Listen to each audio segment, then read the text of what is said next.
starting to see more and more of them that are destroyed, and the sun just trashes these. They're almost like a plasticky rubber coating over this white base.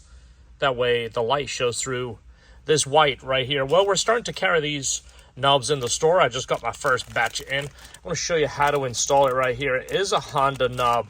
I'm going to show you how to install them and remove them. Very, very simple, believe it or not. So you can use a towel for this if you don't have a lot of grip, or I mean the old ones, you can even use a pair of pliers. But it's super simple. Just remember the orientation that they're coming off. You see where the little pointer is, and you're just going to grab the whole knob and squeeze it and pull it off. You see there is like a D shape in there.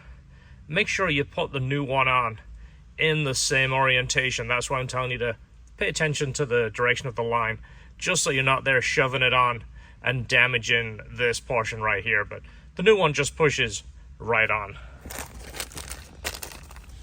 There we go, there's our new one. And again, just look at that D-shape area right there, just to make sure you get the orientation correct. Just kind of roll it around till you feel it line up, and then just push it on until it bottoms out. Like I say, when you put the lights on, you can see it actually lights up through that knob. You see that? Matches all your interior. So there you go, those knobs are in the store at lhtperformance.com.